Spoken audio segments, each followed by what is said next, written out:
Kentucky agriculture environment in the classroom, as is Rachel. And Rachel is also an ag teacher at Central Hardin High School. And I love the experience that she has brought to our organization. She's worked with us a little over 3 years now and doing a fabulous job. My background is in agricultural communications, and I've been doing this almost 6 years now. I found that I love the educational part, ag literacy of my job. I used to work with Kentucky corn growers and Kentucky small grain growers. But it was a great time to get the ag environment in the classroom reinvigorated, and our mission was trying to, figure out some spots where we could do more. And I know we've done a lot with volunteer educators to make sure that they have the tools that they need when they do any kind of outreach or farm visits or going to career days or ag days. And we have definitely tried to develop some curriculum that has more of a Kentucky focus, and making sure that we're serving our agriculture teachers. So I'm so glad that you all are here. The Kentucky Department of Agriculture and the Ag Development Fund were gracious enough to help us sponsor this. And then a lot of the things in your kit have also been sponsored by our commodity groups. So the soybean kit is obviously sponsored by the Kentucky Soybean Board. The bushels or busts and the ethanol curriculum are sponsored by the Kentucky corn growers. And take it away, go through those lessons that we feel that you might get the most benefit out of in your classrooms, especially for your introductory classes, for sure. Rachel, take it away. Well, I would like to say good morning to all of you all. I'm so thankful that you all are willing to spend a couple of hours of the day to come in and join us for your workshop. But anyways, hopefully y'all were able to look through your kit, and you were able to receive the paper that Jennifer had sent to you that had all of the activities that are included in your kit. So one thing that I would like to say about all of the activities is Jennifer has done an excellent job. Not only do the resources look good, she didn't tell you this in her background, but she's also an excellent graphic designer, and she does a lot of work in graphic design. And you all, if you've looked at your posters, I know that my screen's black at the current moment, but they were hanging behind me. And so hopefully you've had the opportunity to look at some of that. But the other thing about the resources that have been created by Kentucky Agriculture and Environment in the Classroom is they're easy to use.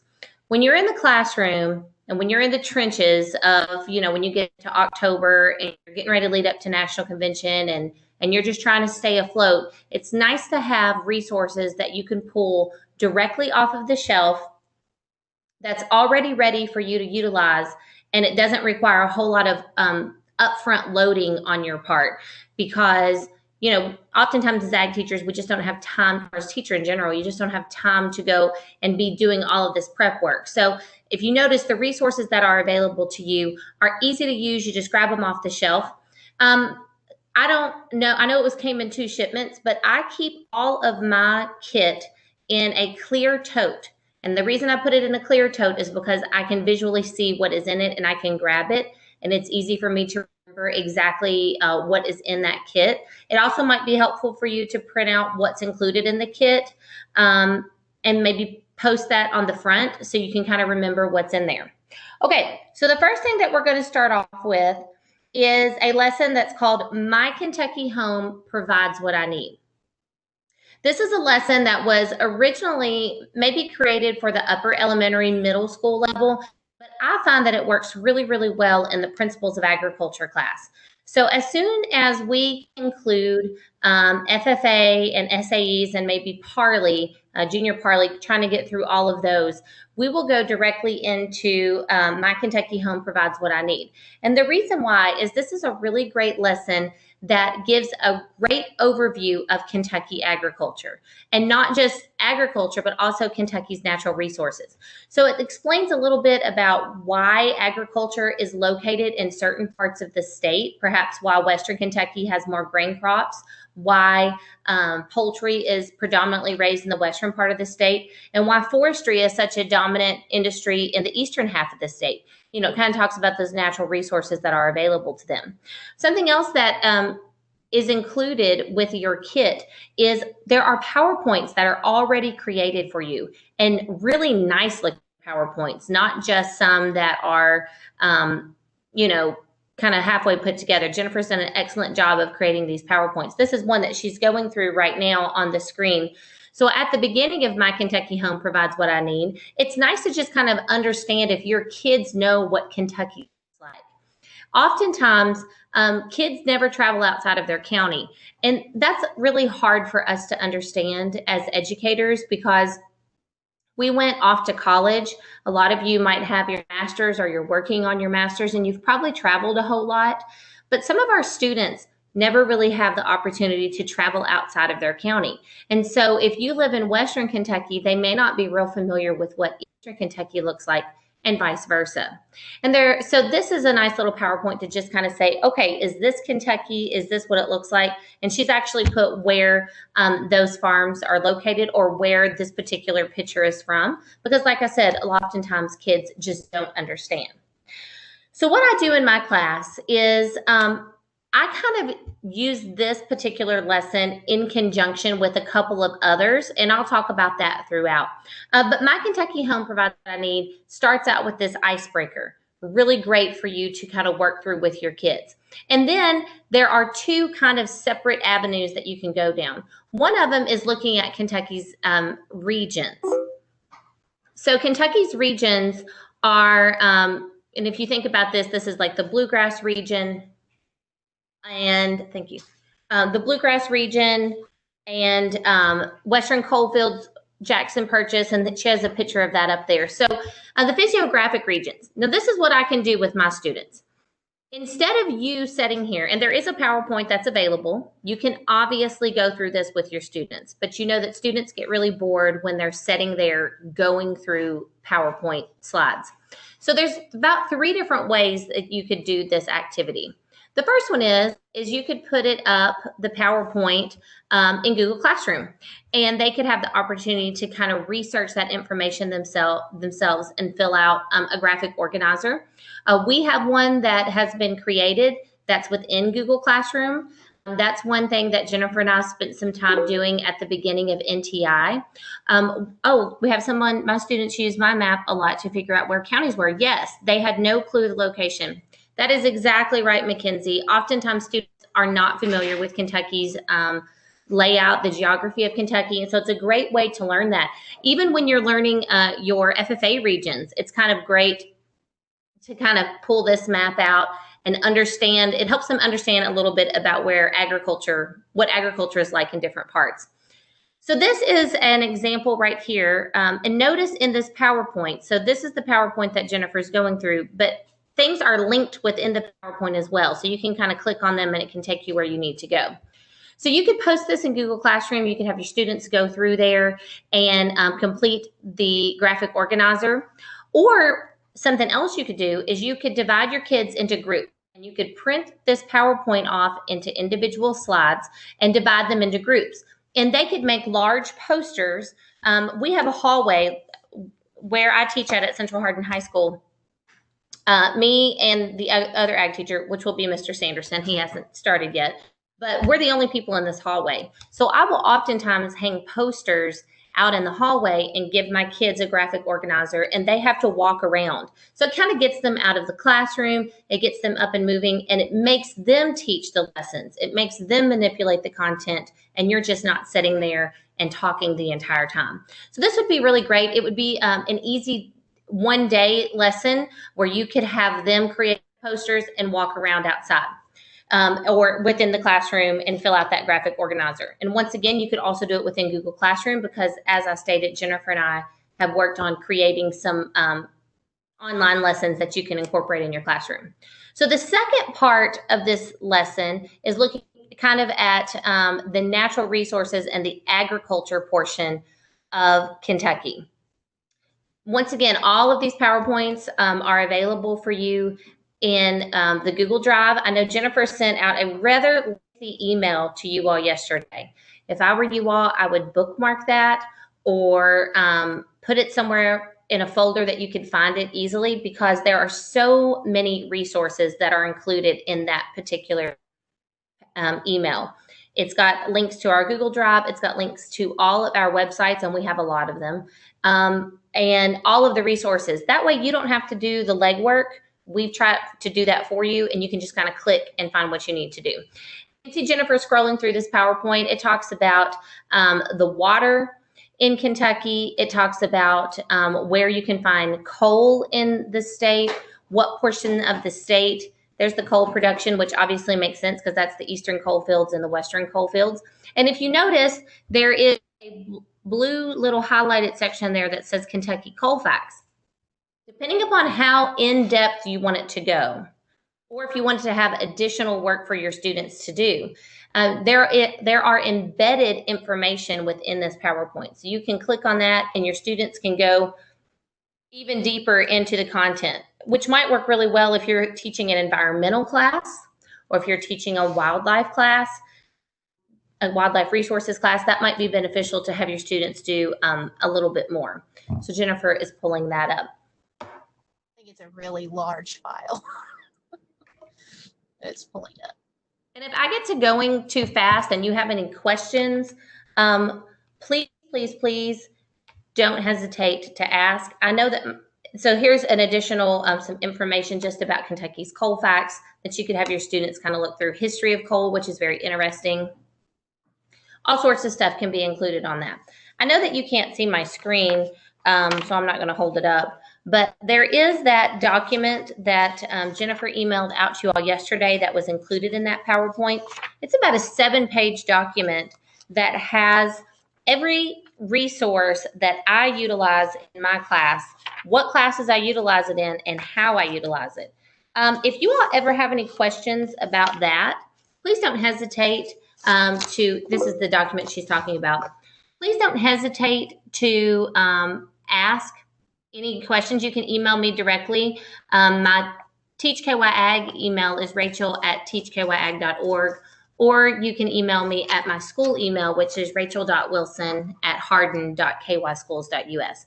Just if you have a question as you're kind of looking through that, I try to organize it in a way that would hopefully be easy for you to understand. So it's got the lesson on the left-hand side.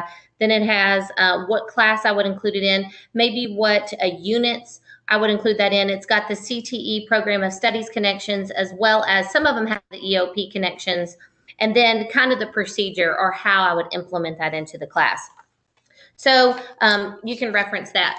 So this can, My Kentucky Home Provide What I Need. It has quite a few things on there, but I like to just have that as a really great introduction and say, hey, here's a little bit about Kentucky agriculture.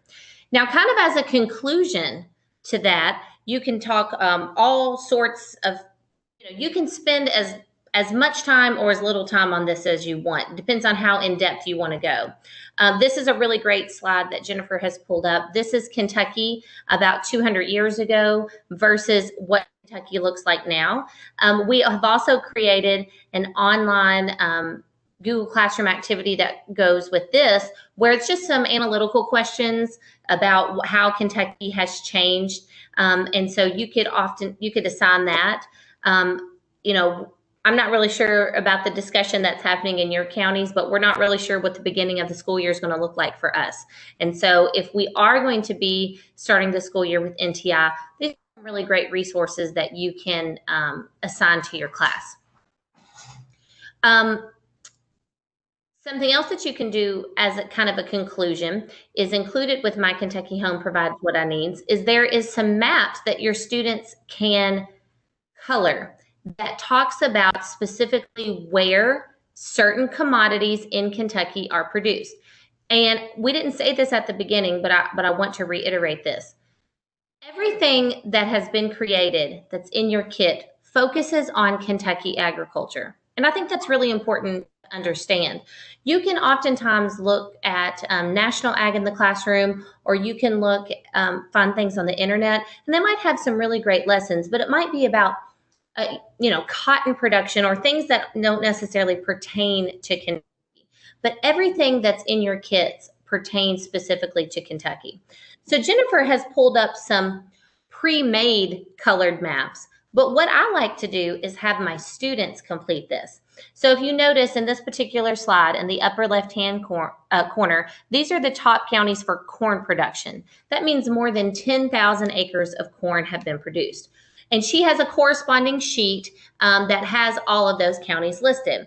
So Mackenzie, this works right back with helping to understand where those counties are located. This is what the blank sheet would look like that you could pass out. I would probably divide my kids up into groups, and then this is what the corresponding sheet would look like.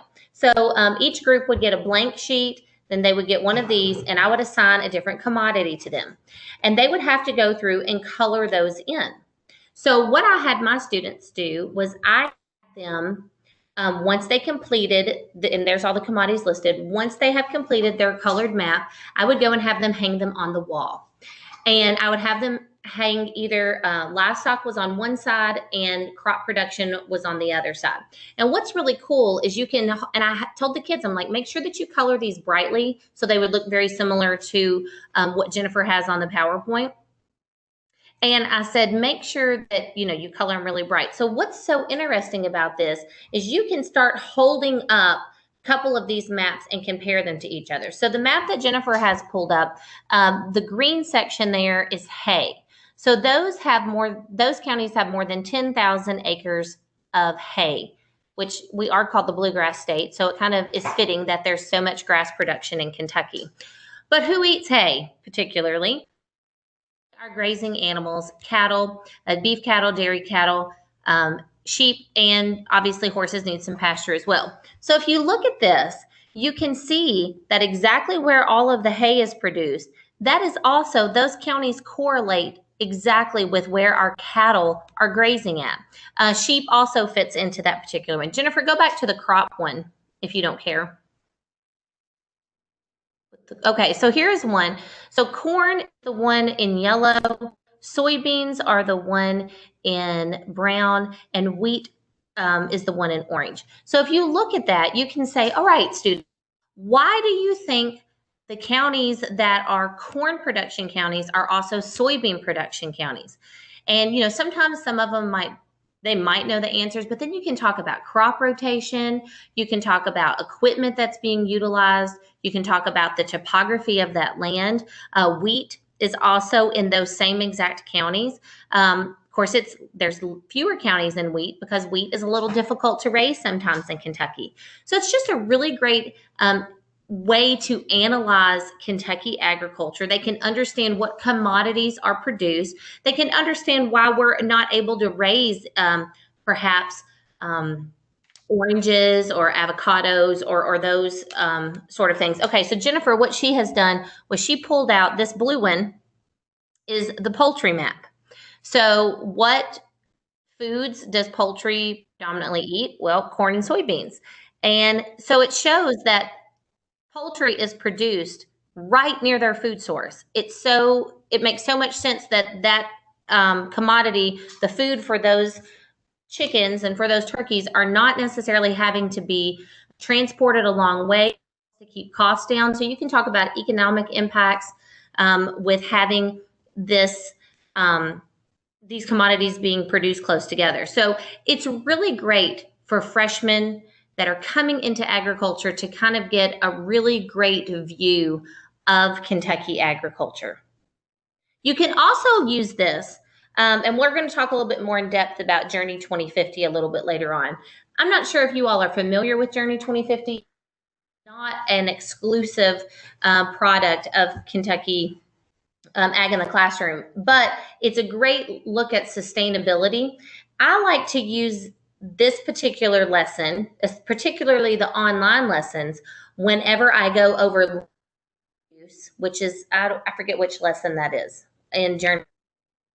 But it talks about how land is utilized around the world and how we've had to, how technology and sustainable or better management practices have allowed us to utilize some land that normally wouldn't be utilized for food production, and how we're going to be able to feed the world. So I like to pull portions of the Kentucky, My Kentucky Home Provides What I Need. I like to pull that out and talk about, well, how does Kentucky utilize its land? So if you're using Journey 2050, that's a great way to plug that in. Jennifer pulled up kind of a encompassing conclusion to My Kentucky Home Provides What I Need. So this is a really great activity that you could use with in partners, or they could do it individually. So this is a worksheet, and it has some description. So for example, the first one says, the Thompson family grows corn, soybeans, and wheat in the Penny Ryle region and in northern Tennessee. They are close to Hopkinsville, where they sell their grain. So students would have to read that and say, okay, well, which farm are we talking about? And it helps them learn a little bit about what is produced where are their markets located, and it kind of helps them pay attention how much they paid attention to where those regions are located. So this one is a fun one. You could do this in a lot of different ways. They could do this in partners. They could do this individually.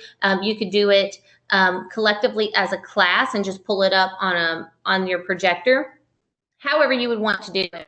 But it's a really fun way kind of to see how well they paid attention and how well they know kind of a little bit about Kentucky agriculture. So this is a really, really, really great lesson. Lots of connections. You could pull portions of this out. If you had a crop production class, you could just pull out that portion that talks about where corn is produced, where soybeans are produced, all sorts of things. You could just pull bits and pieces of those out. Okay, also included in your kit is you're going to receive a large poster. What is that, Jennifer? Like a 2x3 poster, maybe? It's 18 by 36. Okay, so it's 18 by 30. I would suggest that maybe you laminate this if you have a laminator in your school. If not, take it someplace and get it laminated, because this is something that would be really great hanging in your classroom. County map.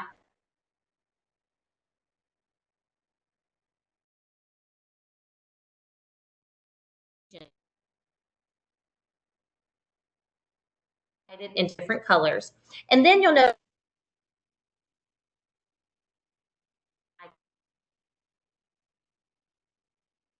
there is a legend up there that tells specifically what these icons represent are commodities or natural resources that bring in for students to say, hey, what's going on in my county? What sort of commodity or natural resources is popular in my particular county?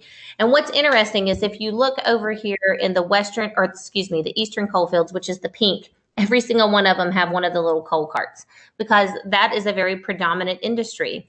And if you notice horses, we're called the bluegrass state, but really it's a very limited portion that has high horse numbers. It's just interesting to see that. So this is a really great poster that you could add.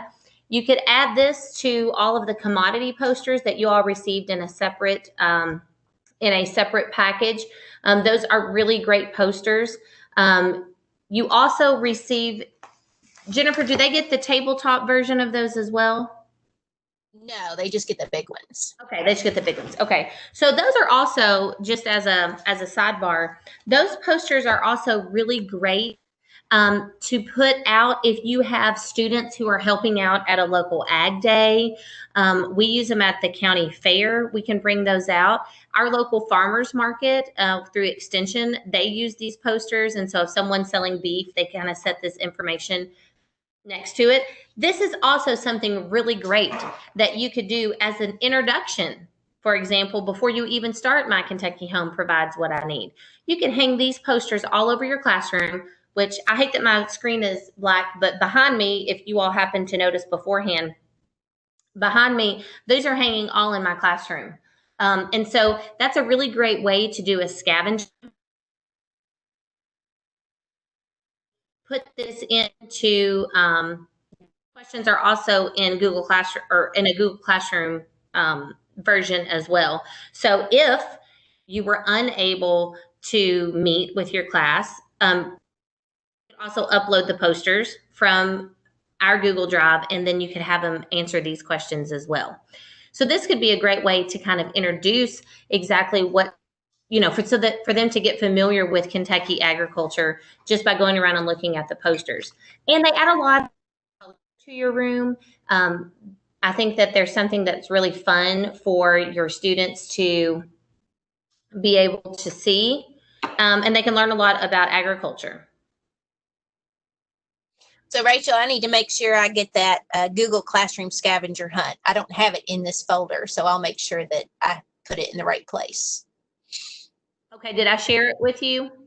You may have, but I didn't actually drop a copy of it in here. So I'm making notes to make sure that we get all those Google Classroom documents in the right places. Okay. And let me say this as well. These lessons would still be good to use even if we weren't on NTI. Okay. So I utilized Google Classroom quite a bit before NTI Day started. So don't be afraid to kind of utilize those. Or if you're going to be absent, for example, we usually miss the second week of school 2 days because of the state fair. So, having a Google Classroom activity is great to have in there when you're going to National Convention, because you as a teacher can kind of check on the progress of your students even when you're not in the classroom, to make sure they're getting those activities turned in, and you can communicate with them even if you're not in the classroom.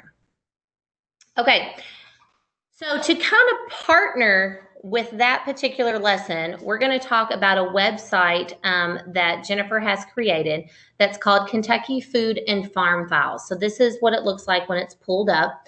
It is also linked in the email that she originally sent you.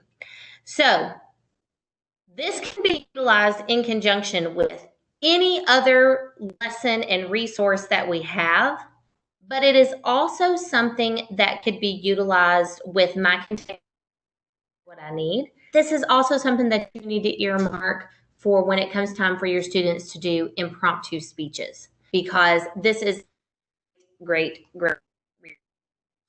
Okay, so this is called My What I Need. So can we see the top of that, kind of the drop-down menu, Jennifer? Oh, here we go. Kind of got all of the links or the little at the top kind of that has, there we go. All right, so up at the top it says home, and it says Kentucky Ag Facts, Topics, County Ag Data, Reading Lessons. You can see that can be included in here. So let's first talk about Kentucky Ag Facts. Whenever we were going through this, and to tell this, I know that many of you just graduated. A couple of you might have a half a year under your belt. Some of you are getting ready to go into a classroom for the very first time. I learned more agriculture information my first year teaching than I did 4 years of college. Janae Thompson is also in the classroom with me right now, and she is nodding her head with a big yes. She also is saying that she learned. Brianna is like, yes, because you all know that, if you think back to take your praxis test, I remember when I was taking that, they would ask questions about top 5 dairy breeds, and then they would go to ag business. And then they asked me a question about how to determine board feet in a log. I was like, what? I'm pretty sure I got that one wrong. But what I'm getting at is agriculture is so broad, and sometimes you are asked to teach a class that you may not be very familiar with. So I didn't tell you all about my background.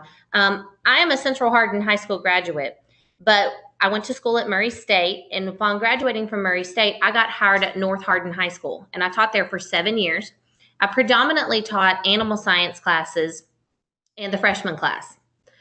And then I had 3 kids at the time, and now I have 4. And I decided to take some time off with them.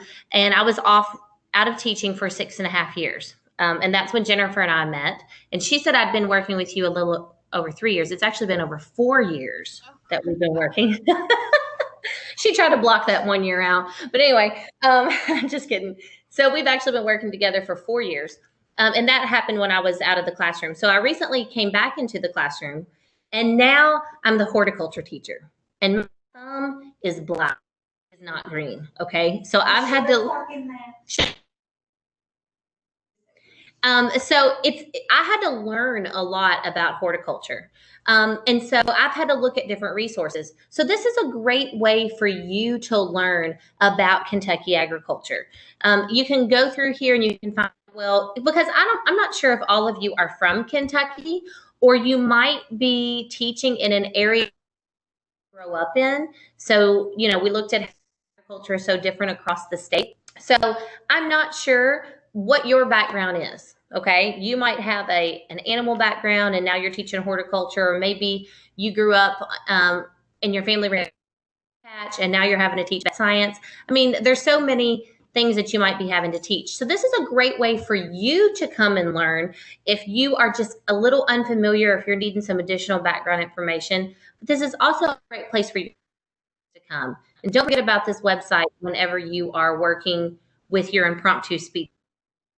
Print this information off. It is a print source. And so you could print this off, highlight information that they need. Something else that's really awesome is this little video that's included in here.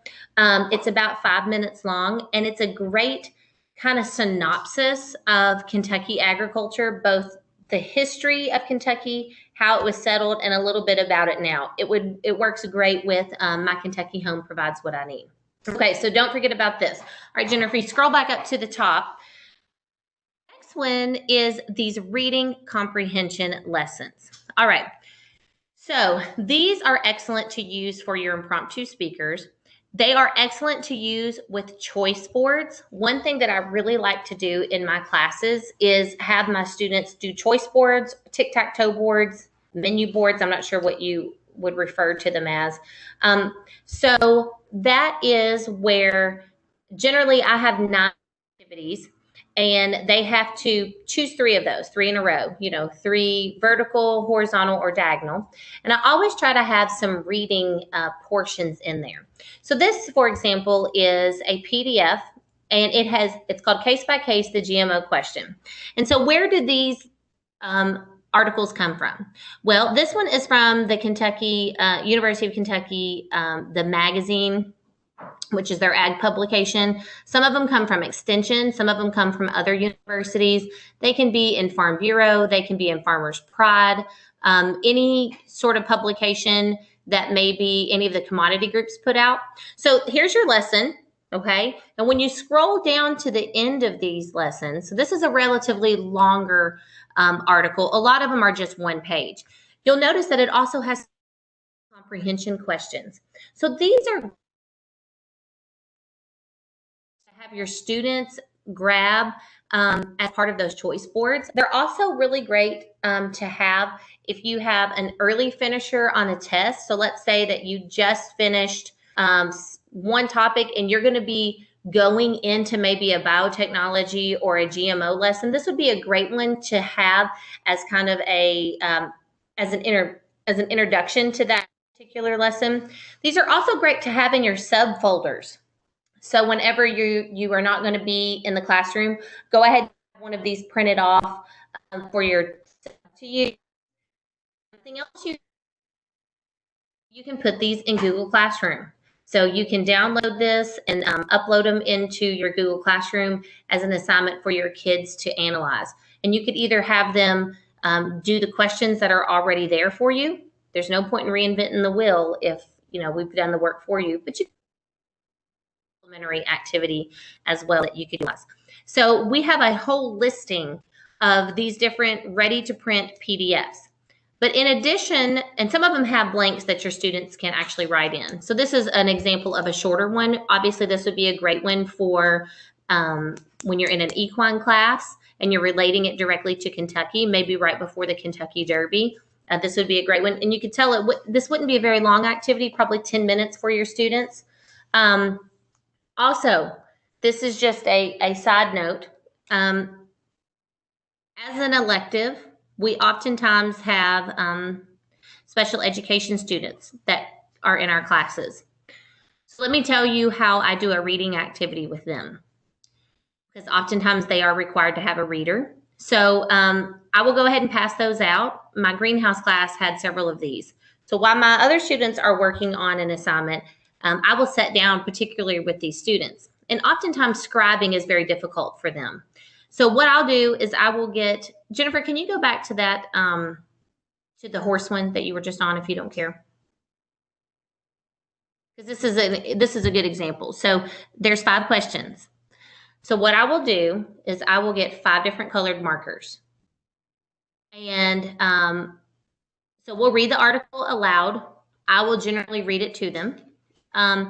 And then obviously you would want to do this while everyone else is working. You wouldn't, you don't want to draw too much attention to the students. But anyway, I will have them circle. So number 1 says, what is the main idea of the article? That one might be harder. Let's go to number 2. Why do half of Kentucky's farms raise beef cattle? So I would have them circle that, let's say, in a blue marker. And then we would go through the article together and find the answer to that. And instead of having them write that information over, I'll have them underline that answer in blue, so they know that those 2 questions correlate together. And then they'll put down the blue marker and they might go to a green one. So number 3 says, what is Kentucky's leading agriculture activity? So we might circle that in green, and then with the green marker, they would underline the answer. So don't be intimidated if you have a lot of special education students, because I'm going to go ahead and tell you.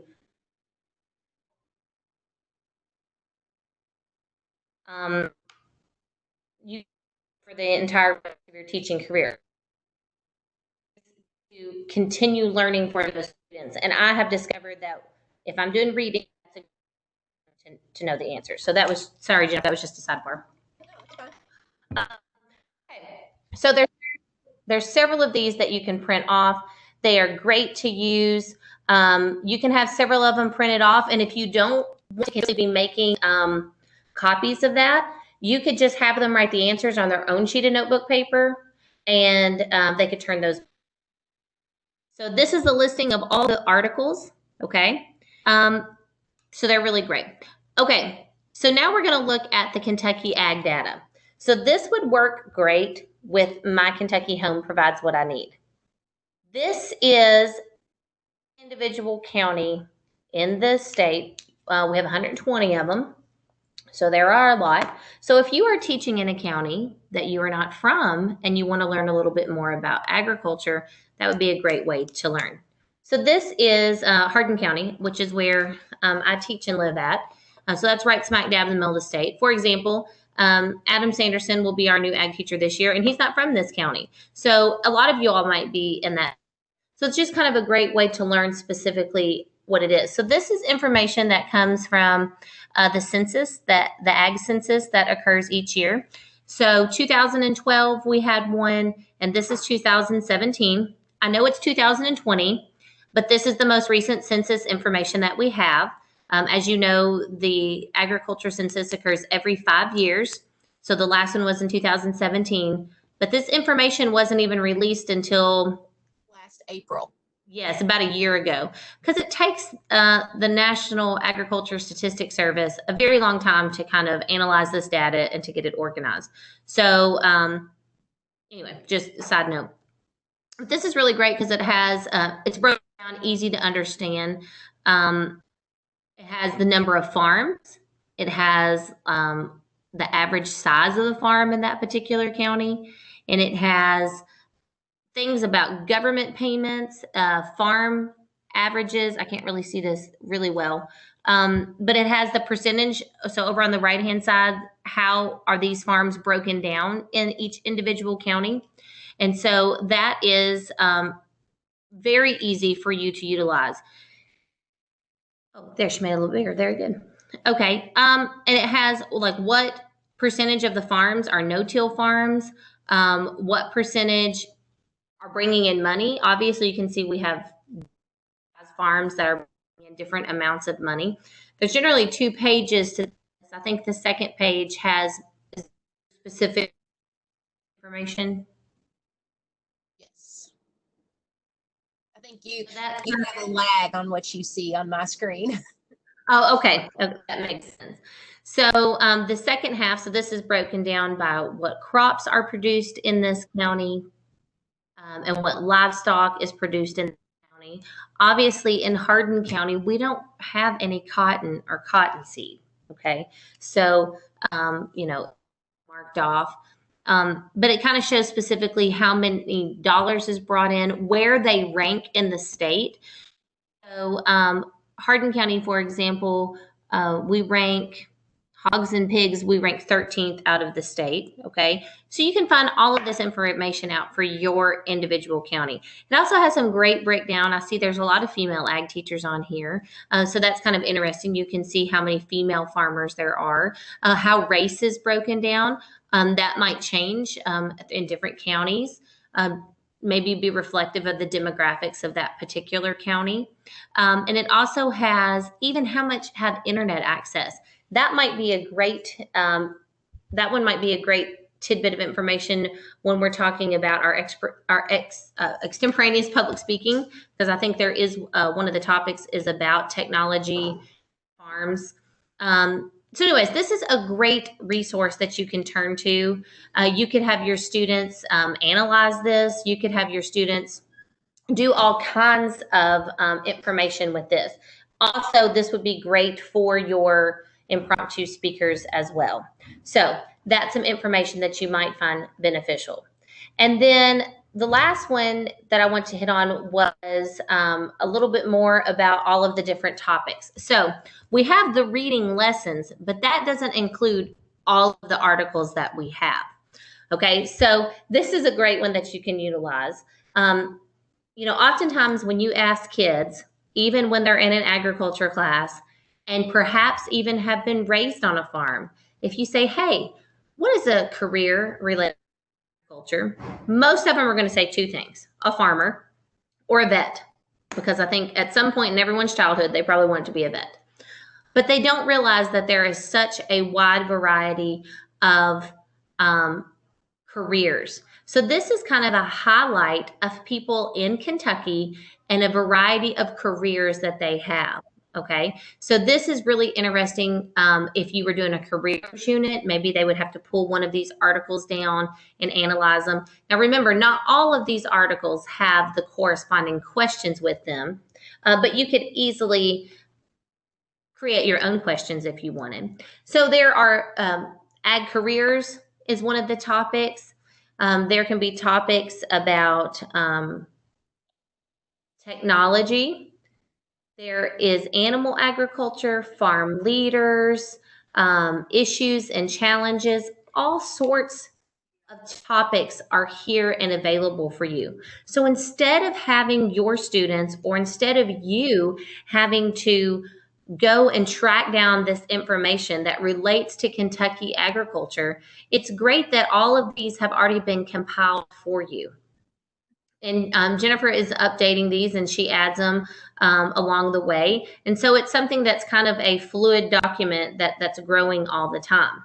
Agriculture issues and challenges. Some of them are really basic, like things about funguses, water quality management, but then some of them are very specific about Kentucky. Some of them are timely, like maybe it's something that has just happened related to the farm bill or things like that. And then some of them can be utilized regardless. There's also a search option that you can go to as well.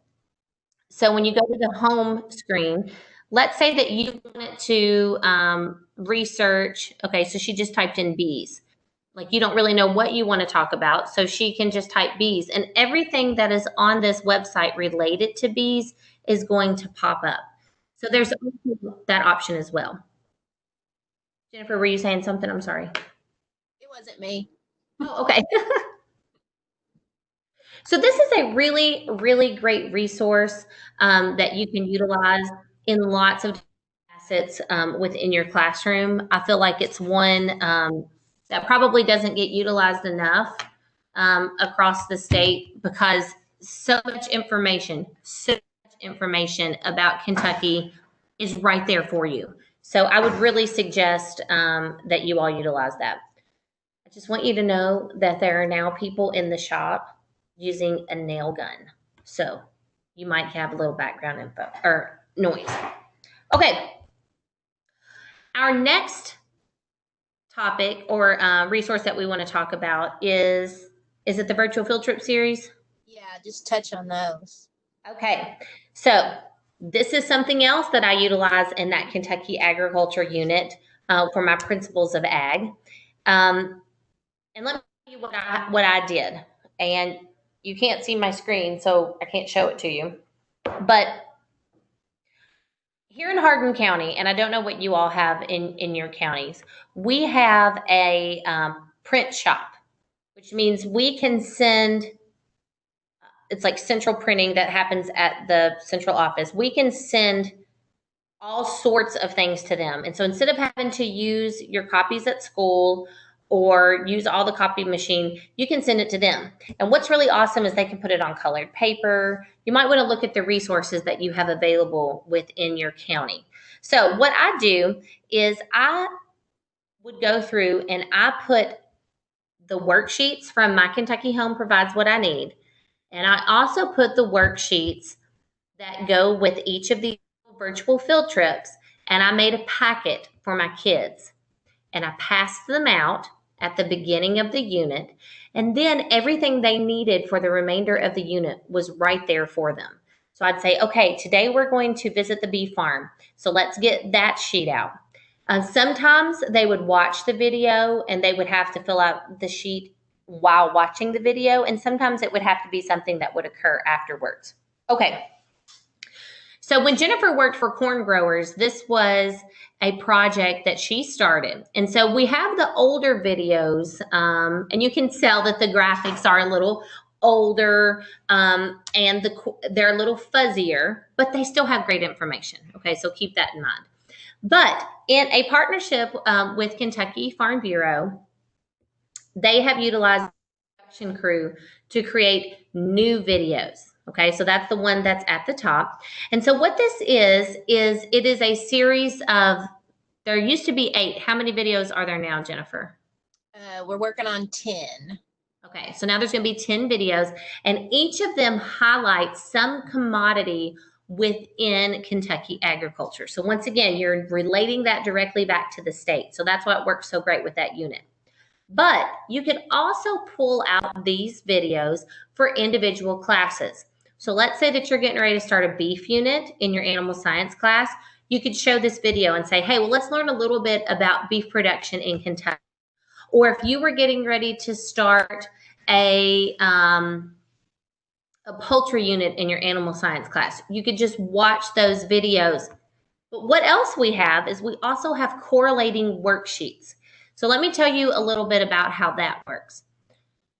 We have created these lessons for a wide variety of students, okay? So it's not just specifically for high school. So if you get to looking at that, you might say, wow, this is really young. Well, that might mean because that particular worksheet's for kindergartners, okay? So don't pull that out. But remember I talked about those special education students? Sometimes their work has to be modified for them. This is a great way to look. If they're not able to do a certain level of work, you could maybe pull in those lessons that are meant for the elementary level. So keep that in mind. So this is kind of what, so this is for the poultry unit, okay? So in this particular video, they visit 2 farms, okay? So one of them is kind of a backyard producer. One of them is a commercial poultry producer. And so this is a Venn diagram. What you could have your student, and this was actually in the little packet that I printed off for the student. So once they got done watching the poultry video, and all of the videos are anywhere from maybe 5 to 11 minutes long. So they're not going to take up a large portion of your class, but they're just enough to kind of keep the kids' attention. So once they finished watching that, they had to complete this. So there's some facts down here at the bottom. And so they had to determine, well, which farm does this apply to? Or does it apply to both farms? And so this is an example of one of the worksheets. But let's say that your class was doing some sort of an outreach program. You might want to pass a different worksheet if your FFA kids are going to an ag day or they're doing some sort of a lesson with the elementary school.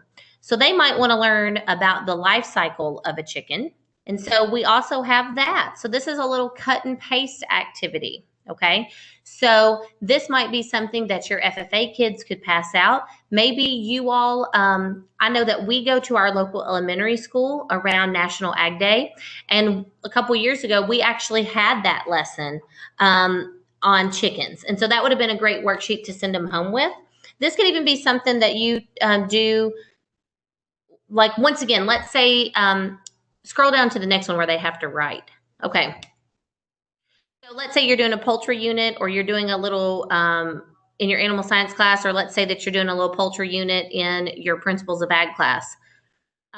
You might have to, they might have to write specifically what is happening during each of those stages. But let's say that you do have some special ed students in your class that they don't do very well with writing, then they might want to do the cut and paste activity. So there's a wide variety of activities that you can do with each of these lessons. So what I would do with my Kentucky agriculture unit is we would do My Kentucky Home Provides What I Need, so that they would kind of have that basic understanding of what Kentucky looks like from Pikeville down to Fulton County. They would understand what's produced where, and then we would segue in the virtual field trip series, and we would watch a different video each day. Okay, so that was a really great overview of Kentucky agriculture. Now, where can these videos be found? Well, we try to make everything as easy as possible on you. So we are able to, they're going to be in 5 different locations. We have a YouTube channel, which that was in, I'm pretty sure, the email that Jennifer sent you. So there's the YouTube channel. There's also this particular website. So this is the Kentucky Food and Farm Files. So you can go to each individual topic and you can find that. She's pulling up the YouTube channel so that you can see that. Okay, so there's all of the videos. They can be found on the Teach KY Ag website, which is our main website.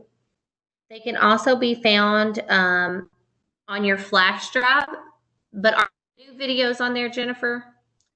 They are not, which I was going to make an announcement that Farm Bureau is finishing up the new videos. And the end of July, we are going to have another workshop, so you can see, so you know where all the new videos are, but also you'll know where to find all of the new lesson content. So we're going to make sure that there are some secondary activities for each of those. So you will be, aware of that. So if you want to get on our website and sign up for, a separate workshop, feel free to do that. So on your Google Drive are the old videos.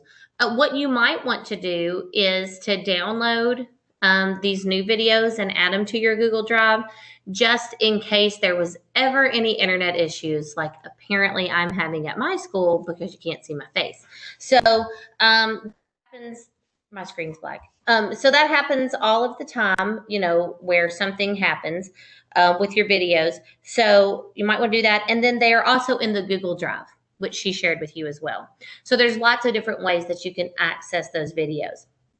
And another note I wanted to make. So if just looking at the time, gosh, we have so much, and we may not get to spend as much time on some of the lessons we have left, but we do have demonstration videos on our YouTube channel.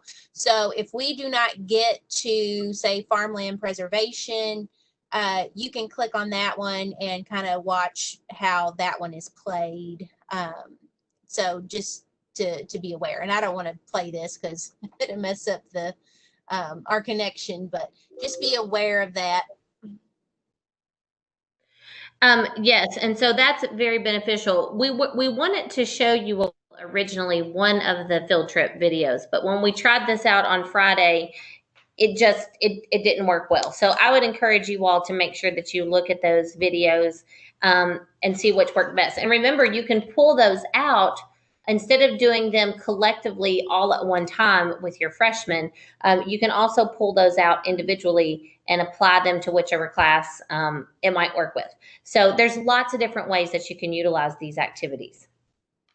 Okay, so just real quick, does anyone have any questions about, this is kind of the Kentucky agriculture overview.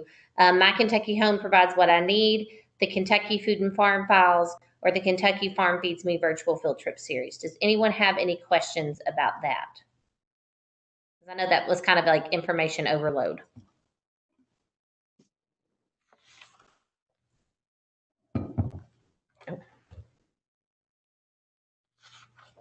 Rachel, are we going to do you want to spend more time on Journey 2050, or do you want to move on to bushels or bust? Well, you probably need to touch on Journey 2050. Yeah, I'll just touch on it real quick.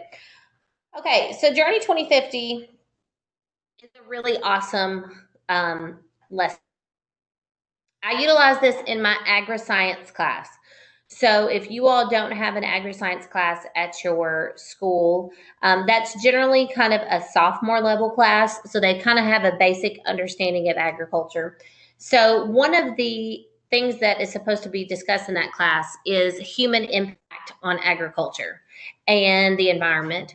And I think that this is a really great lesson to talk about that. So Journey 2050. So basically the synopsis of this is we are supposed to be approaching 9 billion in population by the time we get to the year 2050. And this activity discusses basically how are we going to be, nearly 10 billion. How are we going to be able to feed this many people and provide water for this many people and provide homes for this many people? So it talks about the sustainability of agriculture. And Journey 2050 is laid out really well. So what you would want to do first is you would want to register. It's free to register.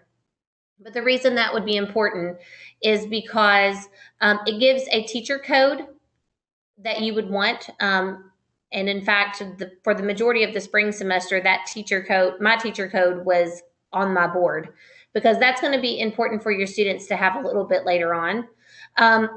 So you would definitely want to register. Like I said, it's free. Excuse me. It is free. But then what happens is there is a whole listing of activities and lessons for your students to do. Now, one thing that Journey 2050 did in the wake of the coronavirus was they went ahead and made everything into some e-learning activities for you. So you can spend as much or as little time on this as you want. So within the classroom, what I would normally do was I would print all of my sheets off. Now, what I have also done is there is a PowerPoint and there is a video that goes with each of these lessons. So I created a guided note sheet, which I think Jennifer has put perhaps on the Google Drive. You do not have to utilize those, but they're just ones that I already created. There's no point in reinventing the wheel if you don't have to. So this is kind of the workbook that I put together for my students. So it would have all of the notes in there, but Journey 2050 also provides a few worksheets as well. So I would kind of integrate those throughout it as well. And we would go through the PowerPoints. But what's really cool about this particular activity is there is an interactive game that your students can play. Kind of like a Farmville or Heyday game that your kids might like to play. So there is a game that they get to play, and it kind of assesses their sustainability or how well they did at farming. That's why the teacher code is important, because when your students log in, they are able to put that teacher code in, and then you are able to get reports back. So you can kind of see how well students are doing. Now, in order to receive that report, they have to have completed the first 4 lessons.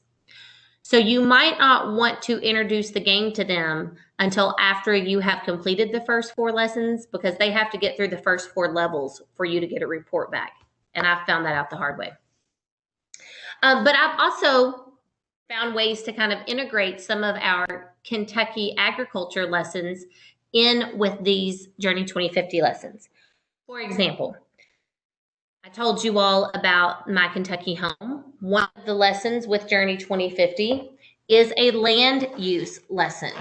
So after we get done talking about the general land use, then I go and I talk specifically about my Kentucky home, so that they kind of understand a little bit about that. I believe land use is lesson 5. Okay. Something else is there is a water unit. So I'm going to segue real quickly into another one of our resources, because lesson 3 under Journey 2050 is all about water. And it talks a little bit about why farmers need water to grow. It talks about irrigation. And I like to throw in the water cycle game. So the water cycle game was included in your kit. As usual, Jennifer has made it awesome for you to utilize, because everything is in a binder for you. So what I did was, you have these little stations that you can put throughout the room. I hung mine on the wall. Okay. And there's a little chart here that kind of shows the 9 stations that you would go to. And by each station, there's going to be a die. Okay, so you have all 10 dice that you would need for each station. They are also included in your binder. So on this Journey 2050, when you pull it off the shelf, everything that you need is right there. Okay, so that's what makes it so great to utilize. The only thing that you would have to do is these are examples of the cards. Okay, so this would be station 1. So if this is where they started, on their little individual water cycle, they would put a number 1 at Lake, because that's where they started. And then they would roll the dice. Okay. And so on the Lake station. Sorry, I'm trying to have them both up. Okay. So they would start here. Okay, so this is the only thing that you would need to make copies of, okay? And so what I do is I make a big bunch of copies and put them in the front of my binder, so when I go to play the game, I just have to pull them out. Okay, so this is kind of the little water cycle that we have created, and these are all the different places that water can be located. Obviously, we know clouds, glaciers, rivers, soil surface, groundwater. What we oftentimes don't think about animals, but we all know that water travels through animals. And so that basically they can kind of see how water moves through all of these different places. When we teach about the water cycle, everything oftentimes flows in a perfect little circle from, your collection site from the ocean, and it's always the ocean, it seems like, you don't think about lakes. And then you go to evaporation, and then you go to condensation, and then it falls back down. And it's always a little circle. Well, what about that water droplet that gets picked up by an animal? Well, it has to come back out somehow. What about that droplet that gets absorbed through the roots of a plant? So this is kind of looking at how that would be. So Jennifer, let's go back to the station 1. Okay, so on their little water cycle, the little sheet that you would have passed out to them, the one we were just looking at, they would put a number 1 by the lake. And then underneath this little station, they would roll the dice. And let's say that they rolled a 4, okay? So they would go to the river. So that means that your students would physically move from the lake station to the river station, okay? And once they got there, they would roll the dice, okay? And wherever it told them to move, that's where that they would migrate to, okay? So, she's going to pull the river one up. Okay, so now they've moved to the river station, and so now they roll the dice again, and maybe they got drank by an animal. Okay, so then they would have to move to the animal. I'd had my kids move through it 15 times. Okay, so that means they were rolling the dice 15 times. Once they got done with that, then they came back to their seats and they created their own water cycle.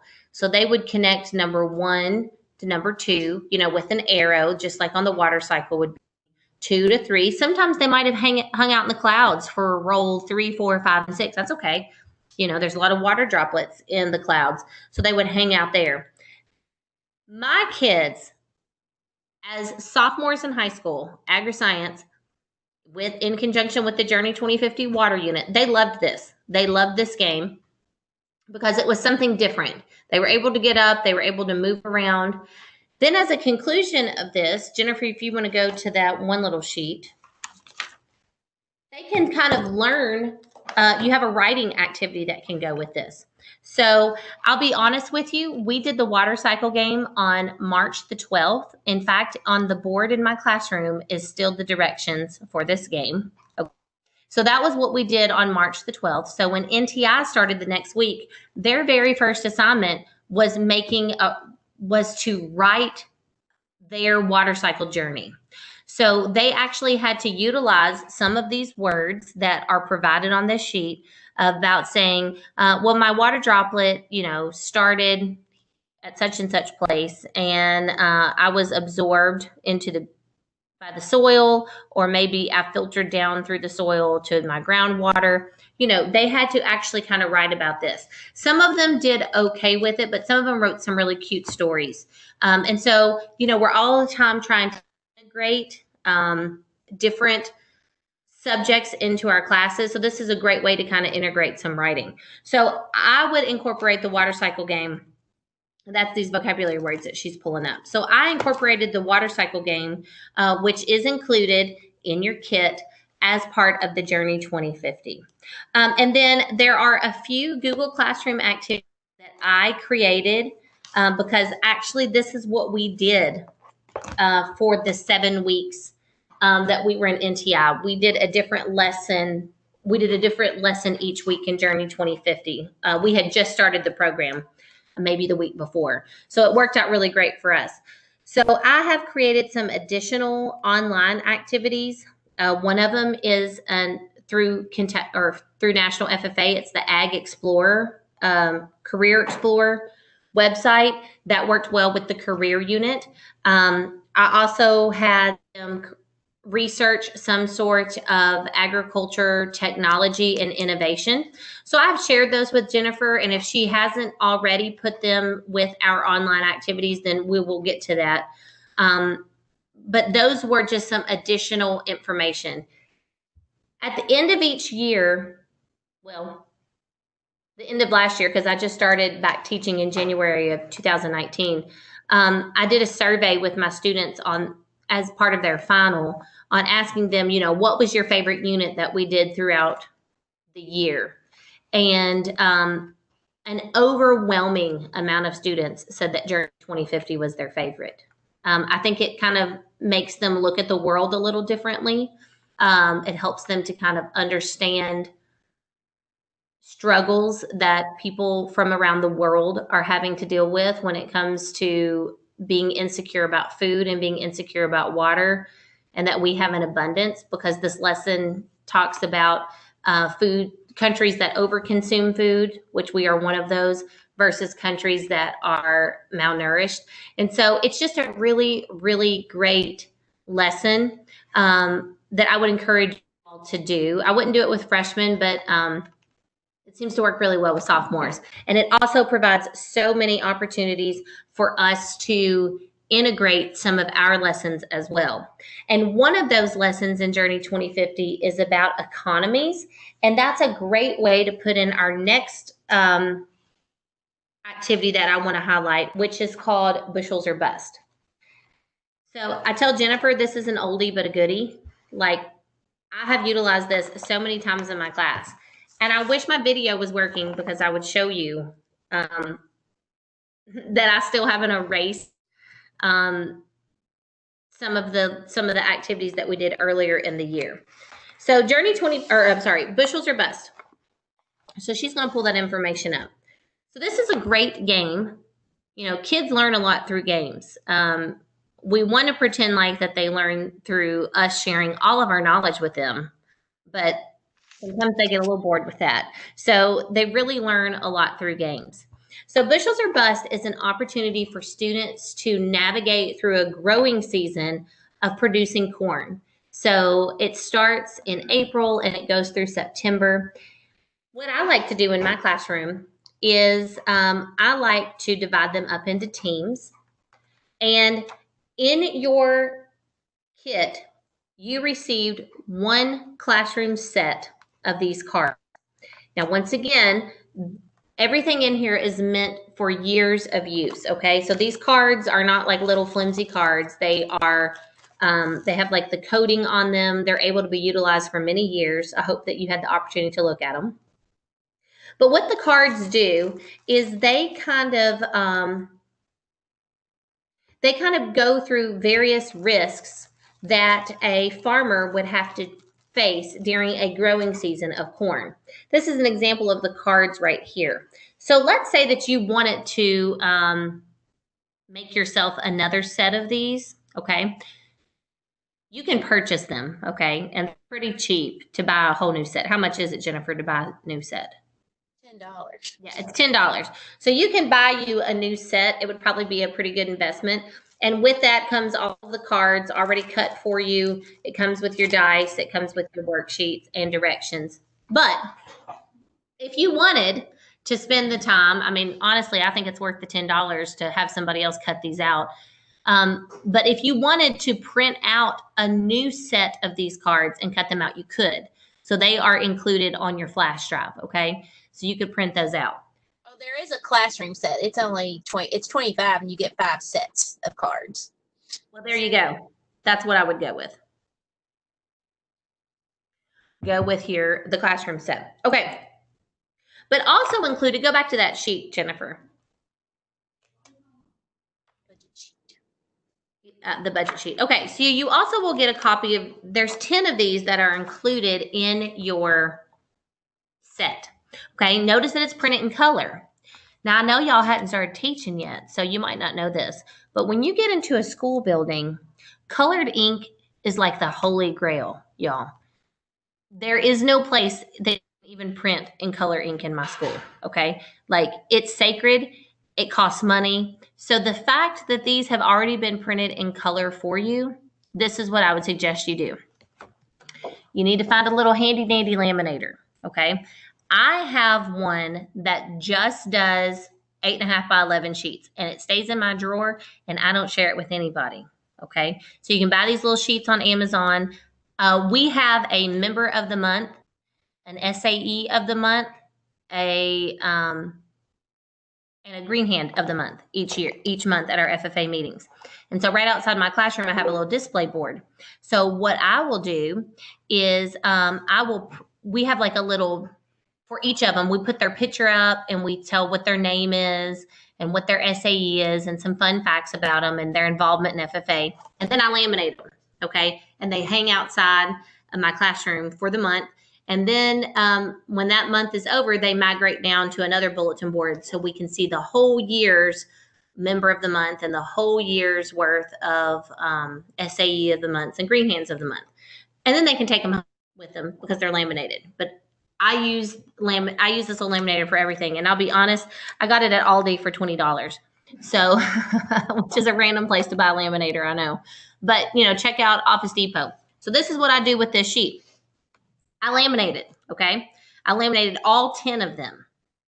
And then I have some of those expo markers, like the little tiny expo markers. And so when my teams are playing this, I can just pass the sheets out to them, and then they can write on it with the marker. And whenever we're done, I just spray them and we can erase it, okay? So that way you're not having to continuously use yes, Jacqueline, you have to jump through hoops to print in color. So that's what I'm saying. Save the color that Jennifer's already printed out for you. Laminate them so you can use them for multiple years. So I have a 10 of them laminated, and I have used them, I don't know how many times. And as soon as you spray them with like the Expo whiteboard cleaner. They clean up really well, and you can utilize them again and again and again.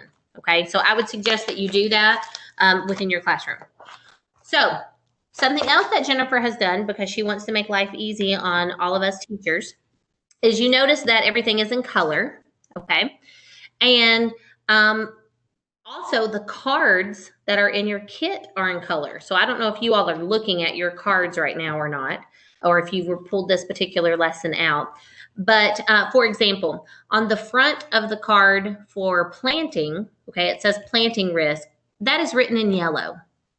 Okay, so the only time you need this card is during the yellow portion. Okay, so the only time you're ever going to use a planting card is in April. So let's talk a little bit about this chart. So this is how I would suggest you all do this in class. First, you need to do this collectively as a class, because you need to kind of explain what happens throughout the year. And then I divide them up into their teams, and they play in teams. So you'll have to talk about some general words. You have to explain what yield is. You have to explain price. That would be price per bushel. And you have to explain cost. Okay. So in our little game, this is what we're hoping for. We are hoping to have a yield of 150 bushels per acre, which honestly should not be too terrible in a fairly decent growing season. Okay. We're hoping to receive $5 per bushel for our price, which is significantly higher than farmers are getting right now. They would probably be super excited to get that. But when Jennifer created this game, corn prices were really good, and $5 is just easy to work with. But you know, if you wanted, I wouldn't make any adjustments, but you could leave it at that. I don't know what current corn prices are. Probably like $3.30 something. $3.31. Mm-hmm. So pretty low. So they would love to get $5. And then you obviously are going to have some production cost. So you can kind of ask the student would be part of the cost, you know, and they would say equipment, land, fuel, your seed cost, things like that. So if we got 150 bushels and we received $5 per bushels and we subtracted our production cost of $500 per acre, we are hoping to get a profit of $250 per acre. That is our goal. But as you know, in the world of agriculture, sometimes we have some really great things that happen. Sometimes, so we have more profit, and sometimes we have really bad years. So we're going to kind of go through all of these risks. So the first decision that has to be made is you have a little handy dandy seed salesman. What I always tell people not in agriculture, as I said, you know, you have pharmaceutical sales reps that come around to doctors' offices that are trying to sell you things. You have seed reps that do the same thing. And they, you know, they're trying to sell new products, new technology. A lot of times people in the agriculture industry also don't understand that farmers have to buy next year's seed about 6 months in advance. Oftentimes they are in the middle of harvesting one crop and they're having to think about seed they're going to plant the next year. So anyway, in this situation, a seed salesman rolls around to your farm and they say, hey, you know, we've got this new technology in this seed, and we're hoping, and this seed is guaranteed to be resistant, not 100% resistant, but that it will resist pests and it will resist drought. So you have to decide as a group, do we want to invest in this new seed? So Jacqueline, I've seen you comment. Jacqueline, it's going to cost us an additional $100. So do you want to spend the extra $100 on the seed that could resist pest and drought if we have those things, or would you not want to invest in that? Just type in your answer. She's not. Okay, so we are not going to invest in that. So this is an Excel spreadsheet, and as we go through this, you will notice it makes all the changes for us. Okay, so you can put 0 in if you wanted, or you could just leave it blank. Okay, so the next thing you're going to do is you're going to go to a planning card. So if I were instructing you all in an actual classroom, what I would do is I had a student set up my computer, and they were the ones that entered in the activity or the numbers for me, and then I would kind of walk around and instructed the class. So I would walk around and go to some kid that was probably snoozing, and I would say, okay, draw one of these planting cards. Okay, so I'm going to pull one out. Oh, and here's what it says. It says, weather is fair. Yield does not change. So planting went well. And so what you're going to go in here, because we talked about yield, we're going to put a 0 in, and you'll notice that nothing changes. Okay, so I'm going to put my planting cards away. So that was in April. Now we've rolled into May, and we have a crop report. So, you know, the first thing that farmers do in the morning is they check the market report and they check the weather. They check it. They can't do anything about either one of them, but they still check them diligently each and every day. Okay, so lots of things can arise during these market cards. You'll learn about, obviously, markets. You'll learn about government policies. You can learn about supply and demand. And so you can always have kind of little mini lessons in the middle of this. Okay, so I'm going to draw one of the market cards, and it says chicken farms. 2 farms in your area are now raising 500,000 chickens, which eat a lot of corn. Add 75 cents to the price. So you'll notice now that our profit changed from $250 per acre to $362 per acre. And why is that? Because we now have more demand for our product, which is going to cause our price to go up. So you can kind of talk about how supply and demand affect price. Okay. And also what I like to do is once a card has been used, I want to set it aside because we don't want to choose the same card again. Okay, so now we are at May, and it says to pick a weather card. And so on the outside of my weather card, it's written in blue, and so I'm going to type it in the blue area.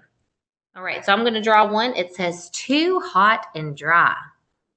Roll the dice. So you have a little dice in there. Roll the dice and subtract the number times 10 from yield. Okay, or if you bought the high-tech seed, subtract the number times 5. But we didn't buy the high-tech seed. So I'm going to roll my dice. I rolled a 4, Jennifer. Uh-oh. That means 4 times 10 is 40. So we have to subtract. So make sure that you put your minus in front of it. Okay. So I'm going to subtract 40 from our yield. So look at what it's okay, Jacqueline. It happens. So look what happens whenever, you have a drought of some sort that can drastically affect your yield. We're now at $132.50 per acre. Okay. So we are now going to go to our next question. So Jennifer, choose a person to make this choice. I don't know who all is on. Aaron can choose it. All right, Aaron, I'm going to make this decision. Okay, we're going to decide if we are going to add fertilizer to our corn crop. It's going to cost us $50, but you're going to add 25 bushels to the yield. So, Aaron, do we want to invest in our fertilizer? You can do thumbs up if you want. Okay. All right, so we're adding $50, but also adding 25 bushels. So now, what you could do to make this a little more challenging, instead of adding an automatic 25 bushels, because if you look at that math, that's a pretty good investment, okay? That's guaranteed 25 bushels. You could have them roll the dice, okay?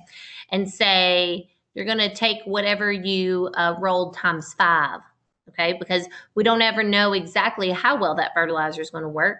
You know, in some areas that have different soil, it could increase the yield by 25 bushels, but in some areas that don't have the best soil, it might only increase it by 5. So that kind of adds a little bit more of a variation to it. Okay, our pest cards. Notice we only have one pest card that comes throughout there. It's red, okay?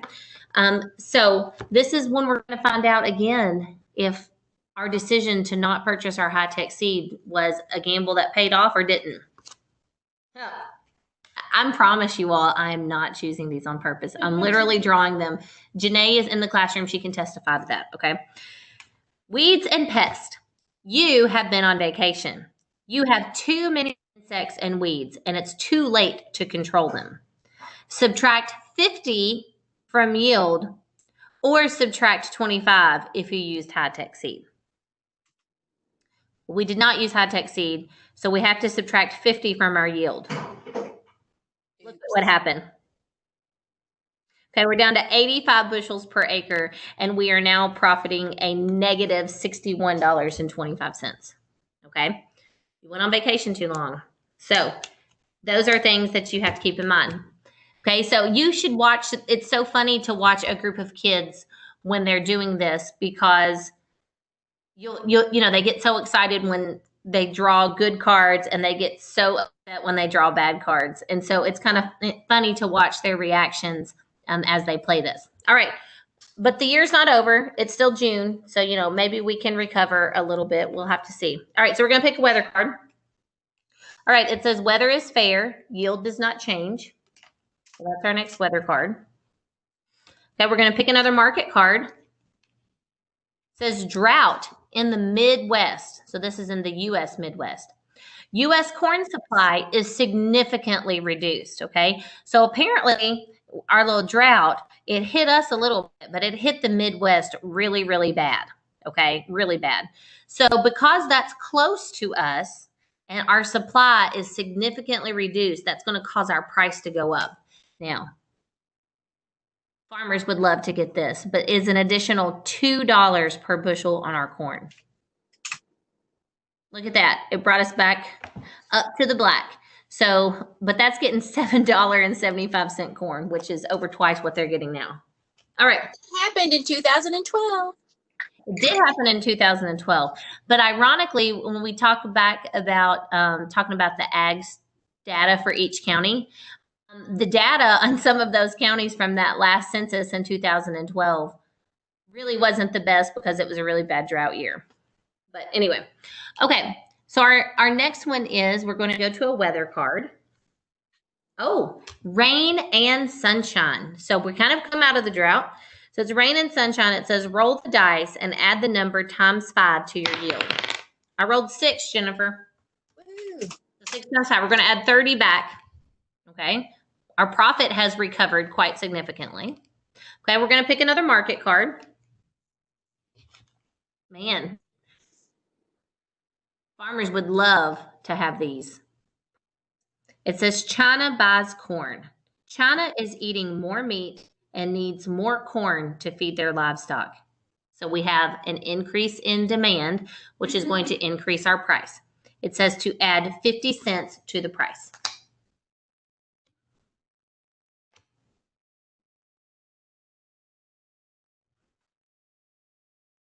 All right. I clicked on annotate, so I'm not sure. Somebody requested that. I don't know what it did. Okay, so now we're up to 825. Oh, wait, you put that on the weather. It should have went on the market. Sorry. Okay. Is there a question? Oh, that's okay, Katie. Okay, and our last one. So now we've now made it to September. So we had a kind of a rough start, and it kind of picked up towards the end of the year, which, you know, sometimes depending upon when these things happen, sometimes your corn can recover and sometimes it can't. Okay, but we've made our way to harvest. Okay, most of our harvest cards are pretty good. But we do have a little variations in there. Let's talk for a second about our number 1, number 2, and number 3 corn. Number 2 corn is basically your market value corn, okay? It looks pretty good. And so you just kind of get the market value. But let's say that you got some young whippersnapper to help you harvest, and they were maybe flying through the field. They've never driven a combine before or something. So they're kind of flying through the field. And when it comes time to take your corn to the market, there's some foreign material in that corn. There's a lot of broken kernels. And so you can get docked. Okay, that's called number 3 corn. You can get docked. There's a couple of those cards in here. There's also some number 1 corn, which is kind of like a premium corn. And it looks so pretty and it looks perfect. And there's one group of people that really like number 1 corn and the beautiful corn. And the consumer of this product never even sees how pretty the corn is, but it's the distillers. They like pretty corn, even though no one ever actually sees the corn, but they will pay a premium for it. So you kind of get an increase. There's also a card in here that talks about a fungus. Okay. So let's say that you have a lot of rain in September, and there is a fungus, and it starts with does the plant itself kind of rot or something, Jennifer? Well, the kernels can start growing a fungus on them because it's too wet. Yeah, so if it's too wet, the kernels will start growing a fungus, and this fungus can be toxic to livestock. So a feed mill will reduce your price if that's in there. So these are some of the risks that are included with harvesting. Hopefully, I'm going to shuffle my cards back up. All right, so I'm going to draw one out. Number 3, corn. Your corn has a lot of foreign material and broken kernels. Subtract 5 cents from the price.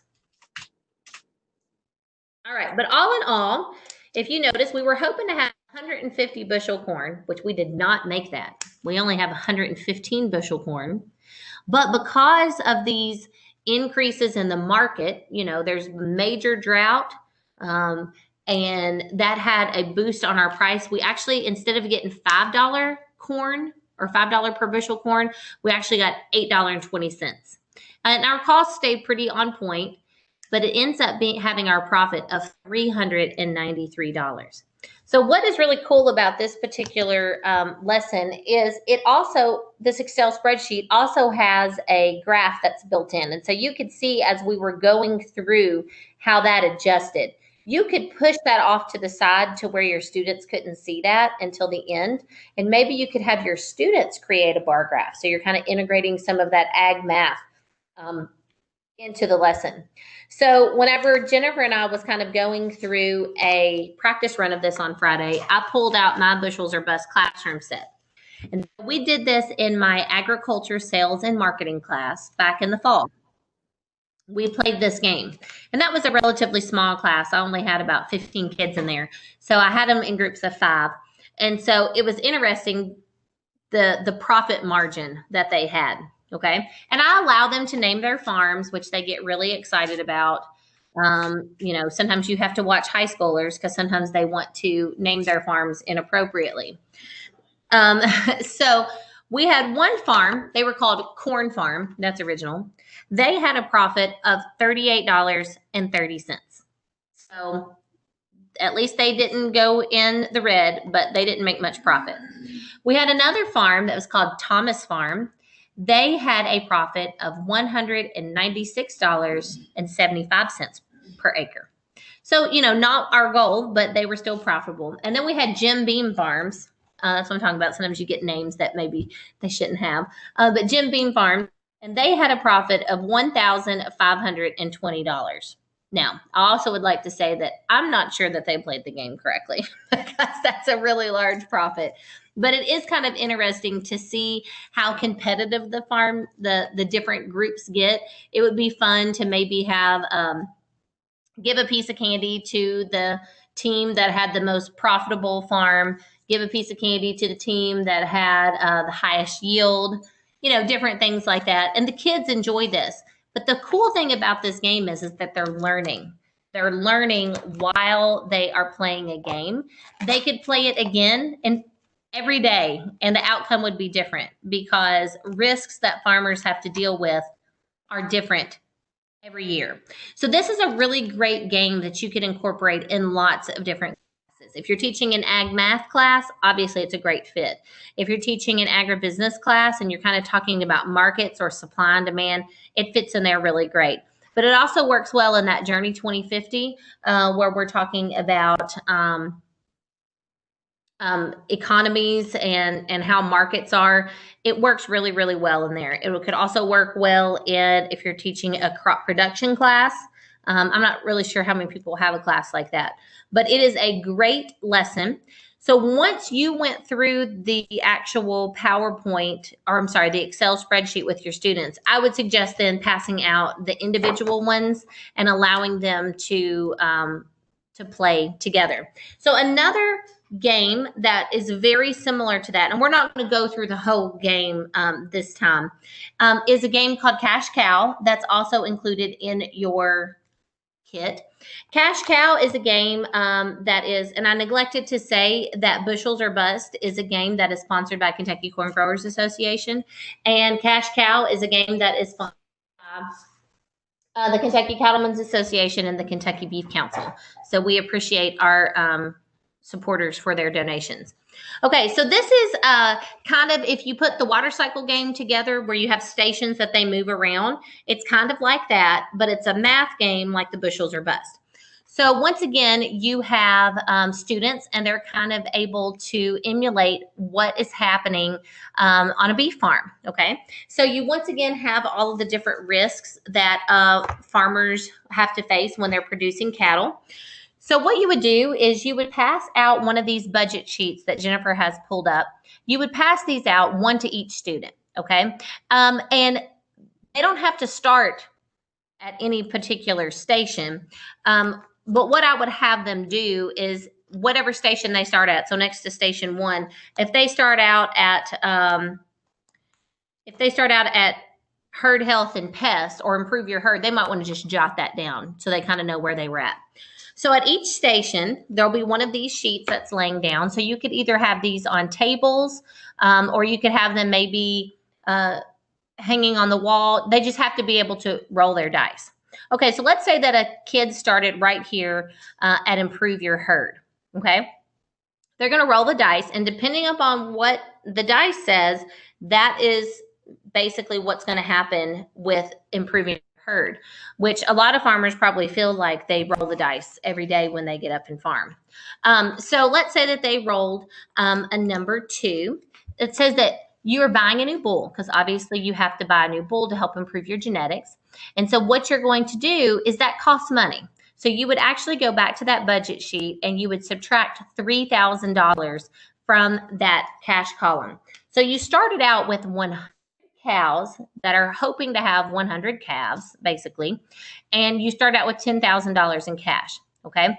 So at station 1, which was, and remember, everybody will start at a different station, it would be improve your herd, and you would have to subtract $3,000 right over there. So they would just put minus $3,000, and then it says equals, and they would be down to $7,000. And then you would say rotate. This can get a little hectic sometimes, so you have to decide what kind of teacher you're going to be. Are you going to be one that can handle a little bit of chaos, or do you need to be one that is a little bit more organized? If that's the case, you might want to tell them to wait to rotate. Okay. And you know, you actually say rotate and then they all go to the next station. Or you might just want to let them kind of go through at their own pace. It just depends on how much chaos you want. So let's say that the next station is weather. So they go over there and they roll the dice and they rolled a number 5. So it says a lightning strike killed 5 cows standing under a tree. Subtract 5 from the calves column. Okay, so you would go on their little budget sheet, they would go through and they would write that down. If you wanted, now this is a black and white sheet, so I just made individual copies for my students. But if you wanted, you could do the same concept where they are laminating this and they're writing with an expo marker.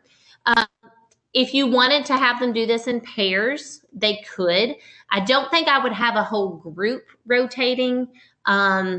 The Bushels or Bust is a little bit different because, you know, you're setting still at a table. I probably wouldn't have any more than 2 rotating together. And something else to keep in mind, I would maybe, if you are going to be a classroom that's up and moving a lot, you might want to invest in some clipboards because then you could pass those out to your students. And I have a box or like a crate that has them in my classroom so that if kids are up moving around, they can do this. Okay, so we'll have the lightning strike, so you subtract 5. And there are 12 stations that your students would rotate through. And so at the end of that, you're basically going to determine, okay, did I make a profit? Did all 100 cows have 100 calves? You know, and it kind of talks a little bit about loss, talks a little bit about risk. You learn about nutrition, you learn about marketing, you learn about supply and demand. So this would work awesome in an animal science class when you're talking about the business aspect of the beef industry or the business aspect of animal science.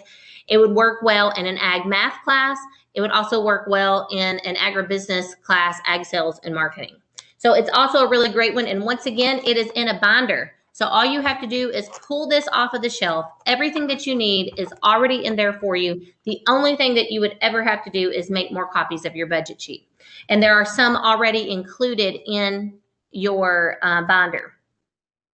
If you lose the original, you can also find this budget sheet and everything that you need to on the flash drive as well as in the Google Drive.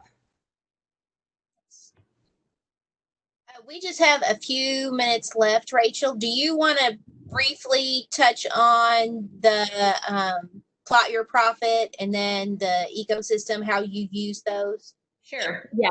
So there's just a few other things that I want to hit on. I need to check a couple of these off because I've talked about them. Okay, the living seed necklace. That is also a lesson that you got in your kit. It can work in a couple of different capacities. Basically, it comes with a PowerPoint, everything that you would need. So make sure that you take some time to kind of peruse through these things. And if you have any questions, please let Jennifer or myself know. But the living seed necklace is a great way for students to learn about what a plant needs to grow. You could do this within your classroom. It would be great in a plant unit with your freshmen. I did it with my junior and senior greenhouse students, and they really enjoyed it. But you could also, if you, once again, had your FFA kids out at some sort of an outreach program, an ag day or something, this could be an activity that your students could do with those elementary students. This is sponsored by the Kentucky Soybean Board. And so there are soybeans in there. So it's kind of got that great connection to Kentucky. And it's got a PowerPoint, everything that you need. There is enough resources in that kit. It comes in a little box. There's enough resources for you to do this with 100 students. So if you're just doing it with your freshman class, and you just have one or two of them, then you would be able to utilize this kit for a couple of years.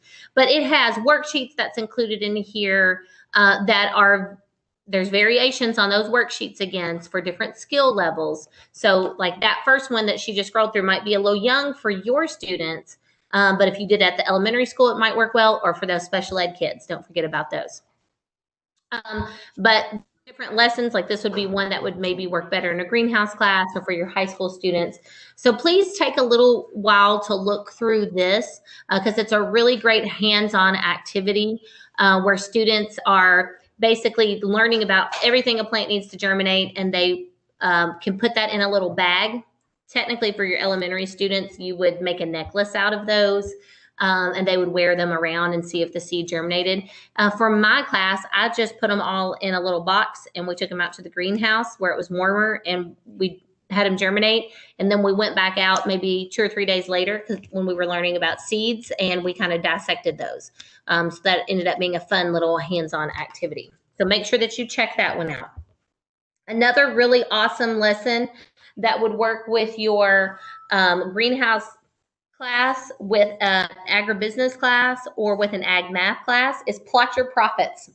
So there was another website that you got, which is called Kentucky Ready, Set, Grow. That's another curriculum that we have that's all about school gardens. That's a little book that's in your kit. It has some great information about how to fund a school garden, how to start a school garden, how to revive one that was already there. But it also has some lessons. That's where the water cycle game lesson can be found at, and this plot your profits. So what's really cool about this game is your student has decided to produce garden produce and vegetables, and they're going to sell them at the farmer's market. Okay. So Jennifer, refresh my memory. How big is that grid? Like, what does that represent? It's 1 acre. Okay. 1 acre. That's what I thought. Okay. So this is 1 acre, which is a lot for, garden production. And it's been divided into 100 equal squares. So what your students have to do is they get a sheet that looks like this, and you could maybe put up on the board a listing of all the different plants they could choose. And it's in this little box right there that she's pointing to. So these are produce that could be produced in Kentucky pretty easily. So they have to decide, They have to have a minimum of 5 different plants or vegetables in their garden and no more than 10. Okay. And they actually can come down here to this little grid and they can design their garden. Like, what are they going to plant where? Are they going to, some people will pick 5 and they put them in equal amounts. Okay. But you can have your students do a little legend on here. You will find in situations like this that some students, especially your artsy students, Jennifer has a that's extremely artsy. If she had been given this assignment in class, that she probably would draw the individual vegetables as opposed to just correlating a color.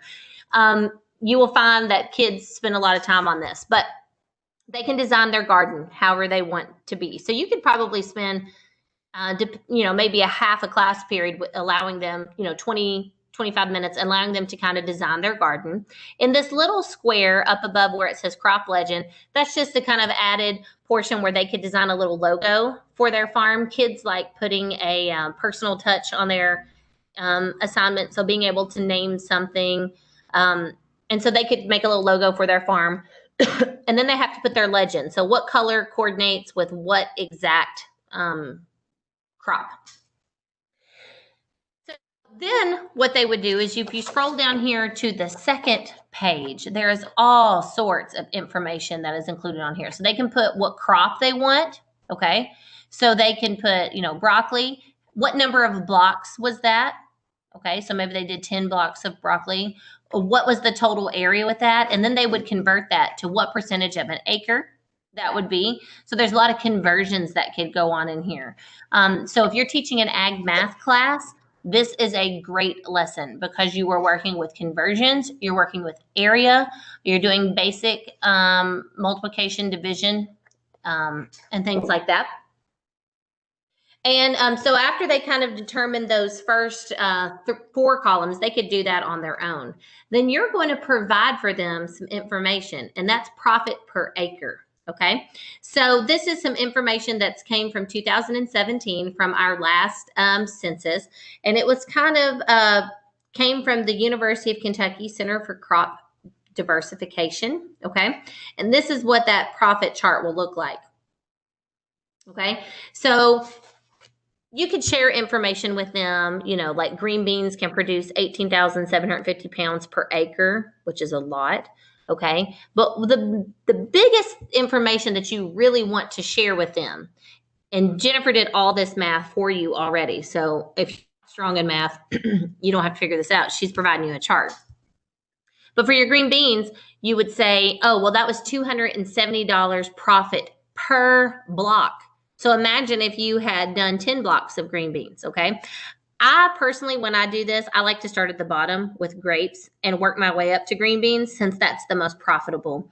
And so people, they get real excited about cucumbers because everybody likes cucumbers, and you're thinking, man, I'm going to make a lot of money because cucumbers are really prolific and they're produce a lot. But look at your profit. That's only $10 per block. So that may not be the most official. So it's interesting to see whenever you're going through and announcing this to the students, they'll be like, yes, if they happen to put tomatoes down, they're like, yes, that's $257, or, some of them they get disappointed in. So once you go through all of that, they can come back to that sheet and they can figure out all sorts of percentages about profits. What was the most profitable by percentage? What was, and there's also some analytical questions that they have over here. Like what is the perimeter of the crop that brought the most profit? What is the perimeter of your largest crop by area? There's some conversions so that they learn a little bit about how many square feet are in an acre. Okay. And then there's another page, if you scroll on down, that talks specifically about your garden crop profit. So you could do this, this could be a multi-day activity that your students could use, and they're learning about profit. They're learning about area. They're learning about all sort of conversions. So it can fit so well into class. But what's really cool about this is because everybody is choosing a different crop and everyone's choosing how many squares each crop is going to take up, everyone's answers are going to be different. So you can really come to an understanding and assess, does your student really understand how to do this math? Are they understanding what's happening, or did they just copy off of someone else? Okay, so that can be really, really cool. You can also throw a curveball in there if you wanted, and you could have these scenario cards to where, maybe you had some sort of a weather issue, okay, because we already learned with both cash cow and or bust that weather plays a huge factor in that. And so, your irrigation system turns down and you had to reduce your profit by 1/3 percentage. So that's kind of what those weeks, as you go through the different weeks, that you kind of have these different scenario cards. And then on this, just a note, so you could put all of these crops in a hat and draw them separately. And that way it's not always affecting everyone. So if there's only 5 students that grew sweet potatoes and you draw out the sweet potato card, and then you pick a different scenario card, so it would be just the students that that had the sweet potatoes, that this would affect them. So that throws in another level of variability, which makes it a little fun. So, and you could do a couple of those each week, and it just gives them something to kind of look forward to, like on a Friday or something, and they can work on that. Yeah, and that can kind of go throughout. We're on trimesters here, so that could kind of be a cool little project throughout the trimester. And then we could have you could give an award to the most profitable student. They like candy and food and things like that. Or you could do like a little $5 McDonald's gift card or something like that. There was one other thing. I'll be real honest. We had a whole nother lesson we were going to talk about, but we're not going to be able to get to that. It is listed on your sheet. There is a lot more information on that sheet that I shared with you that I would encourage you all to kind of look at and say, hey, this is how Rachel utilizes that. There's an ecosystem game that would work well in an environmental class, an agri-science class, a wildlife management class, that talks about how the farm functions as an ecosystem. It's really great. And we have a goal of trying to create some Google Classroom activities to correlate with this as well. It's a really fun game. It can get people up. There's a linking farm to table game that talks about how food gets from the farm to the table. That works well with careers. I utilize that as a great introduction to some of my lessons. And there's also I had another one. Food for Thought is also another one. And I don't think you have a video of that yet, do you, Jennifer? No, and that's another note. That's something that we're going to be presenting at the end of July. And I'm not sure if our virtual workshop will be part of the traditional CTE conference, but we are going to host another webinar to just talk about engage type activities that really talk about food issues, food production issues. And Abby, who's on here now, she was one of our interns earlier this year, and she got to use a lot of those lessons in different classrooms. But that's some new stuff, and we will let all of you know when additional webinars will be, and we will get you additional resources as well. There's a lot more resources in your kit that we have not even touched on. Another one that I like to use is the Kentucky Farms Bingo, which is fun that you can do in your Kentucky agriculture unit. But there is all sorts of information and extra activities that are included in there. Those are kind of listed out. There is a brief explanation as to what some of those are, but please don't hesitate to ask Jennifer or myself if you have any questions about how to incorporate those in a class or how to utilize those. Okay, so we have been going pretty strong for almost 2 hours, and I know this has been a lot of information, but we really would like to hear if you all have any questions or comments. We would like to help you all with any of those, or maybe if you could tell us an activity or a lesson that you plan on using in your classroom this upcoming year. So Janae, co-teacher is also in the classroom with me, and she suggested that with the Kentucky, My Kentucky Home Provides What I Need, just to throw in a little geography quiz in that would kind of be beneficial because kids don't really know where things are located at. Yeah, and if you ever, if you cannot find something on your flash drive or the Google Drive, um, there's so much on there. I recently had to buy 16 gigabyte flash drives because I was running out of room of what we had. So there is a ton of stuff. The great thing about the Google Drive is there's a search bar in there as well. So it will pull up everything. If you're looking for something with soybeans, it'll pull everything up. So hopefully that will be helpful to you all. You are right. This is a lot of information at once. And so you might find yourself, kind of this afternoon, or once you kind of start digging into this a little bit later, like, man, I don't remember what happened. I know we've said it multiple times, but please don't hesitate to reach out. Also, all of you all are new ag teachers, so welcome to Teaching Ag, but it's a great way for you all to kind of communicate with each other. You all can see who else is on there, and kind of, like Abby could talk to, Aaron and say, hey, how did you utilize this, or how did this work well in your class? Because, I utilize them myself, but you all are filled with all of these fresh ideas, and you might have different ways of how you see how this lesson could be incorporated into a classroom. And so, just because I offered opportunities, that doesn't mean that that is an exhaustive list. There's lots of other ways that you could utilize that. And we appreciate your all's feedback that you gave us on here. So I look forward to going back and reading all of these. Yes. Oh, yes, agexplorer.com. Somebody did that. So lots of careers on that one.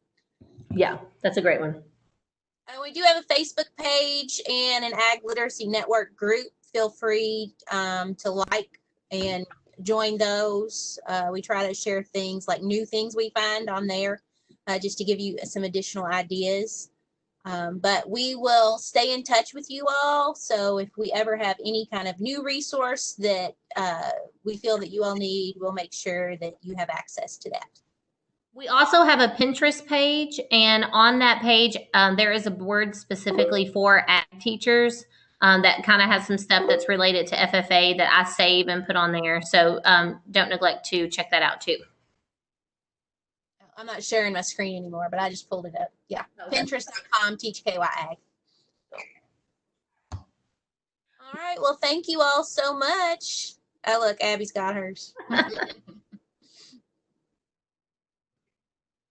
Thank you. And then we'll also put a recording available if you ever need to reference this. And I'll send you, again, the links to some of those demo videos of some of the other things. All right. Thank you, Rachel, so much for leading this. Thank you all for joining us. I'm going to switch off. But again, as a last reminder, please feel free to reach out to us if you have any questions.